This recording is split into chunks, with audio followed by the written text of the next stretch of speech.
Día 321. Oremos por Cuba. Ezequiel capítulo 40. Habían pasado 25 años desde que llegamos presos a Babilonia y 14 años desde la destrucción de Jerusalén. El día 10 del mes de Abib, al comenzar el año, Dios me llenó de su poder y me llevó al territorio de Israel. Allí me colocó sobre una montaña muy alta y al mirar hacia el sur pude ver muchas construcciones, como las de una ciudad. Dios me llevó a esa ciudad y allí vi a un hombre que parecía estar hecho de bronce. Estaba de pie junto a la entrada y en la mano tenía una cinta de lino y una regla para medir.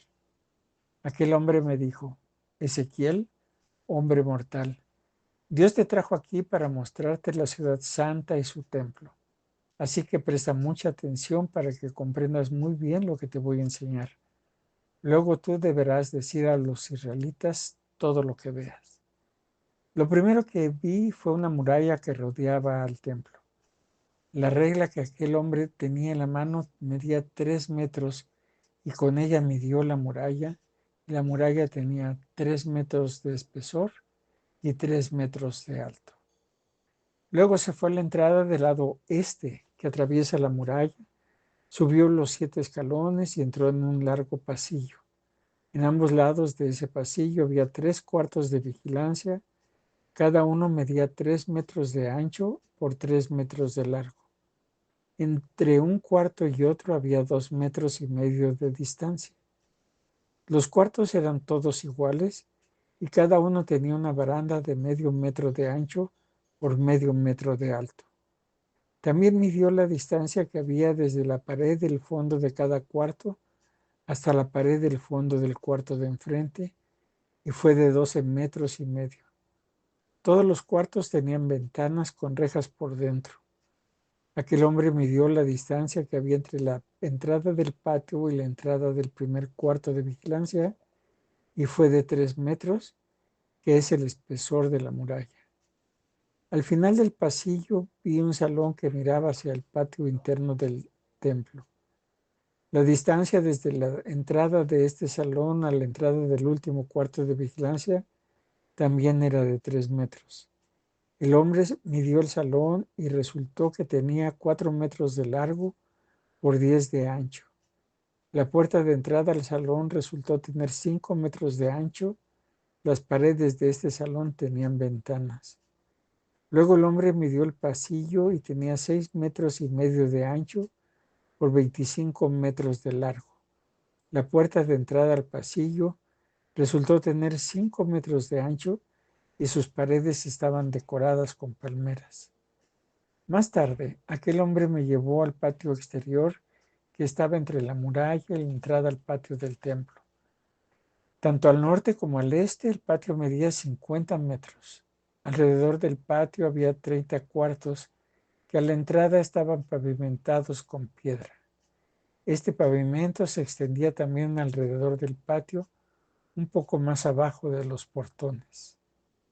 Aquel hombre me llevó también a otra entrada que estaba al norte del patio exterior. Esta entrada se parecía en todo a la entrada del este, pues medía también 25 metros de largo y 12 metros y medio de ancho. Tenía además 7 escalones y un portón de entrada, un pasillo con cuartos, columnas decoradas y ventanas a los lados. Al final del pasillo, por la parte de adentro, había una sala. Frente a la entrada exterior había otra entrada, la cual conducía al patio interior del templo, a la misma distancia que la entrada del este. Luego el hombre me llevó a otra entrada, que estaba al sur del patio exterior del templo. Sus medidas, escalones, portones, cuartos, columnas decoradas y pasillo eran iguales en todas las de las otras entradas. Tenía además un portón que conducía al patio interior del templo. Aquel hombre y yo subimos 8 escalones y entramos por la entrada del sur, que llevaba hacia el patio interior del templo. Sus medidas, portones, cuartos, columnas decoradas, ventanas y pasillo eran igual en todas las de las otras entradas. La única diferencia era que la sala daba hacia el patio exterior del templo y que a esta entrada se subía por una escalera de 8 escalones. Entramos luego al patio interior del templo por la entrada que estaba al este. Sus medidas, portones, cuartos, columnas decoradas, ventanas y pasillo eran iguales en todas las de las otras entradas. Después aquel hombre me llevó a la entrada que estaba al lado norte. Esta entrada era en todo igual a las anteriores, pues también tenía cuartos, columnas decoradas, ventanas y pasillo, y sus medidas eran iguales en todas las de las otras entradas. Al lado de la sala de entrada del norte había también un cuarto, donde los ayudantes de los sacerdotes lavaban los animales que se presentaban para quemarlos como ofrendas. En la sala de esa entrada había 4 mesas, 2 a cada lado. Sobre esas mesas mataban a los animales para los diferentes tipos de ofrendas. Afuera de esta sala también había 4 mesas, 2 de cada lado de las escaleras. En total había 8 mesas para sacrificar a los animales, 4 dentro de la sala y 4 afuera. Además, había otras 4 mesas cuadradas, labradas en piedra, que medían 75 centímetros por lado y 50 centímetros de alto. Estas mesas se usaban para las ofrendas quemadas. Sobre ellas se colocaban los instrumentos para matar a los animales y también la carne de las ofrendas. Alrededor de la parte interior de la sala había unos ganchos dobles de 25 centímetros de largo. En el patio interior había 2 cuartos para los cantores. Uno de ellos estaba junto a la entrada del norte y daba al sur. El otro estaba junto a la entrada del sur y daba al norte. Aquel hombre me dijo: el cuarto que da hacia el sur es para los sacerdotes que prestan su servicio en el templo. El cuarto que da hacia el norte es para los sacerdotes que prestan su servicio en el altar. Ellos son los únicos que pueden acercarse a Dios para servirle, pues son descendientes de Sadoc. Luego, aquel hombre midió el patio interior del templo que era cuadrado y medía 50 metros por lado. El altar estaba delante del templo. Luego subimos 10 escalones para llegar al pórtico que medía 10 metros de ancho por 6 de largo. Aquel hombre midió las columnas del pórtico y cada una medía 2,5 metros de grueso. Junto a cada marco del pórtico había una columna. El portón era de 7 metros de ancho y las paredes que estaban al lado del portón medían 1,5 metros de ancho. Ezequiel capítulo 41.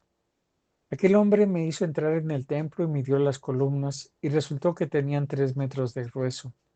La entrada misma tenía 5 metros de ancho y las paredes en ambos lados medían 2,5 metros de ancho. El hombre midió la sala principal del templo y resultó tener 20 metros de largo por 10 de ancho. Luego aquel hombre entró a la sala del fondo para medirla. Midió las columnas de la entrada y tenían 1 metro de grueso. La entrada tenía 3 metros de ancho y el espesor de las columnas que estaban a cada lado era de 3,5 metros. Luego midió la sala y resultó de 10 metros por lado. Entonces aquel hombre me dijo: este es el lugar santísimo. Luego el hombre midió la pared del templo y resultó que tenía 3 metros de espesor. Alrededor del templo había cuartos, los cuales medían 2 metros de largo. El edificio tenía 3 pisos y en cada piso había 30 cuartos. Alrededor del templo, por la parte de afuera, había unos soportes que sostenían los cuartos para que no se apoyaran en la pared del templo. En el costado del templo había una escalera para subir de un piso al otro. A medida que uno pasaba a un piso superior, las salas iban siendo cada vez más anchas. Alrededor del templo había una base de 3 metros de alto. Esta base estaba elevada y servía de cimiento a los cuartos que estaban junto al templo. La pared de estos cuartos era de 2,5 metros de espesor y había un espacio de 10 metros entre estos cuartos y los cuartos de los sacerdotes, los cuales también estaban alrededor del templo. 2 puertas daban salida a ese espacio, una hacia el norte y otra hacia el sur. El espacio libre alrededor de los cuartos tenía un ancho de 2,5 metros. Frente al patio, hacia el oeste, había un edificio que medía 35 metros de ancho por 45 de largo. Su muro tenía 2,5 metros de espesor. Aquel hombre midió el templo y medía de largo lo mismo que el patio, el edificio y sus muros, 50 metros. Al frente del templo, junto con la parte del patio que daba al oeste, también medía 50 metros. La parte posterior del templo que daba al patio, junto con los cuartos que tenía a cada lado, medía 50 metros. El pórtico y las salas que había dentro del templo estaban recubiertos de madera, lo mismo que las entradas, las ventanas con sus rejas y los 3 pisos de cuartos que rodeaban el templo de arriba a abajo. Las paredes del templo estaban decoradas con figuras de querubines y palmeras. Las figuras estaban una junto a la otra y podían verse por dentro y por fuera, de arriba a abajo, y desde la entrada hasta el lugar altísimo. Cada querubín tenía 2 rostros, un rostro de hombre y un rostro de león. Cada rostro miraba a la palmera que tenía a su lado. Estaban colocados en ese orden alrededor de todo el templo. Los postes del marco de la entrada del templo eran cuadrados. Frente a la entrada del lugar santísimo había una especie de altar, hecho totalmente de madera que medía 1,5 metros de alto, 1 metro de largo y 1 metro de ancho. El hombre que me mostraba todo esto dijo: esta es la mesa que está delante de Dios. Tanto la entrada al lugar santo como la entrada al lugar santísimo tenían puertas dobles y cada puerta se abría hacia la pared. Las puertas del templo estaban decoradas igual que las paredes y con querubines y palmeras. Un techo de madera cubría la parte posterior del templo, el pórtico y los cuartos que estaban junto al templo. A ambos lados del pórtico y en los cuartos que estaban junto al templo había ventanas enrejadas y decoraciones de palmeras. Lucas capítulo 17. Jesús les dijo a sus discípulos: muchas cosas en el mundo hacen que la gente desobedezca a Dios, y eso siempre será así. Pero, ¿qué mal le irá a quien haga que otro desobedezca a Dios? Si alguien hace que uno de estos pequeños seguidores míos desobedezca a Dios, recibirá un castigo peor que si le amarran al cuello una piedra enorme y lo tiraran al fondo del mar. Así que tengan cuidado con lo que hacen. Si tu amigo te hace algo malo, llámale la atención. Si te pide perdón, perdónalo. No importa si en un solo día te hace muchas maldades, si él te pide perdón, perdónalo. Los apóstoles le dijeron al Señor: haz que confiemos más en el poder de Dios. El Señor Jesús les dijo: si la confianza de ustedes fuera tan pequeña como una semilla de mostaza, podrían decirle a este árbol: levántate de aquí y plántate en el mar, y el árbol les obedecería. Ninguno de ustedes que tenga un esclavo le dice: ven, siéntate a comer, cuando éste regresa de trabajar en el campo o de cuidar las ovejas.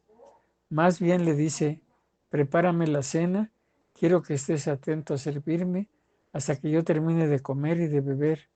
Ya después podrás comer y beber tú. Tampoco le da las gracias por cumplir con sus órdenes.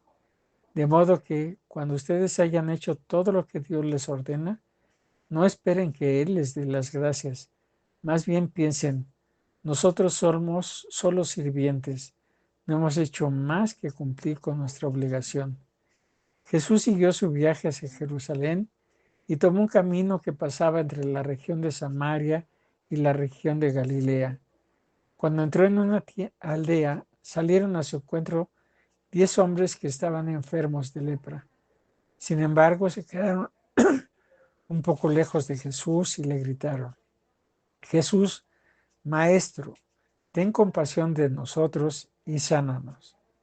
Jesús los vio y les dijo, vayan al templo para que los sacerdotes los examinen y vean si ustedes están totalmente sanos. Y mientras los 10 hombres iban al templo, quedaron sanos. Uno de ellos, al verse sano, regresó gritando, gracias, Dios mío, muchas gracias. Cuando llegó ante Jesús, se arrodilló hasta tocar el suelo con su frente y le dio las gracias. Este hombre era de la región de Samaria. Al ver eso, Jesús le preguntó a sus discípulos, ¿no eran 10 los que quedaron sanos? ¿Por qué solo este extranjero volvió para darle gracias a Dios? Luego Jesús le dijo al hombre, levántate y vete, has quedado sano porque confiaste en mí. Algunos fariseos le preguntaron a Jesús, ¿cuándo comenzará Dios a reinar aquí? Jesús respondió, el reino de Dios no es algo que pueda verse. Tampoco se puede decir aquí está o allí está, porque el reino de Dios ya está con ustedes. Luego Jesús les dijo a sus discípulos, llegará el día en que ustedes van a querer ver, por lo menos un momento, cuando yo, el Hijo del Hombre, me presente con todo mi poder y gloria. Algunos les dirán, allí está o aquí está, pero no vayan. Cuando yo, el Hijo del Hombre, regrese, todos me verán. Será como un relámpago que alumbra todo el cielo. Pero primero tendré que sufrir cosas terribles y la gente de este tiempo me rechazará. Cuando yo, el Hijo del Hombre, regrese, la gente estará viviendo como en los tiempos de Noé. Antes de que Dios inundara toda la tierra con agua, la gente comía, se divertía y se casaba. Después Noé entró en la casa flotante. Cuando vino la inundación, toda esa gente murió. Lo mismo pasó en los tiempos de Lot. En la ciudad de Sodoma, la gente comía y se divertía, compraba y vendía, sembraba y construía casas. Pero cuando Lot salió de la ciudad, cayó fuego y azufre desde el cielo y toda esa gente murió. Algo así pasará cuando yo, el Hijo del Hombre, vuelva otra vez. Si en ese momento alguien está en la azotea de su casa, que no baje a sacar sus pertenencias. El que esté trabajando en el campo, que no regrese a su casa. Recuerden que, por mirar hacia atrás, la esposa de Lot se convirtió en estatua de sal. Los que quieran salvar su vida la perderán, pero las que la pierdan se salvarán. La noche en que yo regrese, si hay 2 personas durmiendo en una cama, me llevaré a una y dejaré a la otra. De igual manera, si 2 mujeres estuvieran moliendo trigo, me llevaré a una y dejaré a la otra. Los discípulos le preguntaron, Señor, ¿dónde ocurrirá eso? Jesús les respondió, todos saben bien que allí donde se juntan los buitres hay un cuerpo muerto. Así será cuando yo venga, todos lo sabrán con seguridad. Aquí tienes más videos. Suscríbete, activa la campanita, comparte y deja tus comentarios. Gracia y paz.